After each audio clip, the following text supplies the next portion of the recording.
partie avec la première fin de zone, c'est simplement en solo et c'est celle de Yo-Yo. Je pense que vous le connaissez si vous suivez la chaîne ou alors mes live stud depuis pas mal de temps. C'est simplement mon graphiste, c'est avec lui que je travaille depuis maintenant quelques mois. Ce qui est cool, c'est qu'il m'a envoyé son gameplay et donc déjà de 1 c'est les meilleures qualités et de 2 surtout je vais pouvoir vous parler un petit peu de lui vu que je joue vraiment tous les jours avec lui, je le connais etc. Je connais son style de jeu, je connais un petit peu comment il se sent. Je lui ai également posé quelques questions sur son état d'esprit pendant la game. Est-ce qu'il était stressé, est-ce qu'il était confiant, bref. Je vais tout vous dire, ça va être super intéressant. Là directement, il était en train de faire sa petite extend parce qu'il vient de faire un kill et il avait des builds. Là, il y a un mec qui est entré dans son tunnel. Malheureusement, je pense qu'il aurait dû attendre avant de le jouer. Il était un petit peu trop loin et la Thompson, c'est pas ouf. Il a 2 pads, il a le grappin, il a énormément de builds. Je vois pas trop ce qu'il fait là. Je sais pas pourquoi il continue à extend. Bref.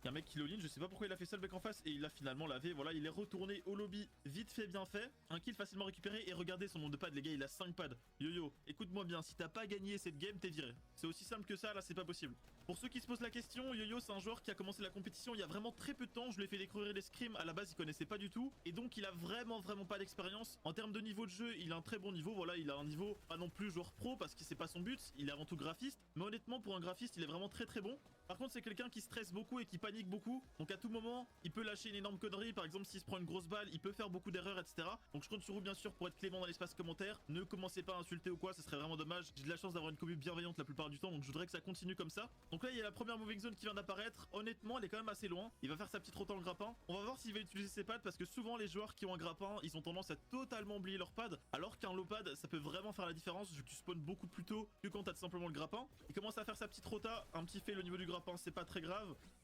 Ok, il décide de passer par la gauche. Moi, à sa place, je serais plutôt passé par la droite de la maison. Il y avait beaucoup moins de joueurs. Ok, il a mis une balle à un gars. Allez, non, Yo-Yo fait pas la spéciale. Les gars, Yo-Yo, sa spécialité, c'est que dès qu'il met une balle à -20, peu importe sa situation, donc qu'il ait mass build, qu'il ait la meilleure arme du jeu, qu'il soit full shield et tout, il va vouloir jouer le mec à tout prix alors qu'il est en moving zone. Donc voilà, ça c'est une de ses erreurs. On va essayer de lui donner quelques conseils pour le corriger, hein. Là c'est super intéressant, il fait comme d'habitude, c'est à dire qu'il prend les pics sur les mecs qui sont en hors zone. Là par contre à sa place, je pense que j'aurais avancé en zone parce que là il est en train vraiment de se bloquer et de rester un petit peu dans la foule. C'est exactement ce que je viens de dire, il vient de le faire, c'est super. On dirait même qu'il m'entend.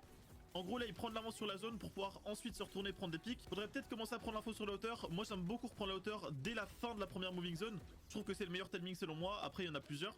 Donc là il est un petit peu remonté, il est mid-ground. Il a toujours pas regardé en haut ce qui se passait, peut-être qu'il a la hauteur, on sait pas. On va voir ça. Il lui met une petite pression, un petit laser, voilà il le craque, mais quel monstre. Là il a l'info sur le lance-trépu, il faudrait peut-être penser à le focus, hein. Lancer un petit focus sur le lance-trépu, ça pourrait vraiment être super intéressant car on sait très bien que c'est l'arme qui peut le concurrencer à la hauteur. Là au final il a le high, voilà, ça c'est super intéressant. Il a bien fait attention au mec qui pouvait potentiellement reprendre l'auteur avec les fiches. Il lui met une bonne pression comme d'habitude sur le deuxième high ground. En termes de build il est encore plutôt bien, il a 800. Pour le moment, il est vraiment bien, hein, honnêtement. Il a réussi à récupérer encore une fois un petit kill. Par contre, il s'est fait reprendre la hauteur. Là, faut mettre un petit coup de grappin. Faut pas commencer à claquer tous ses builds et à build fight, etc. Après, honnêtement, je pense pas qu'il va BF.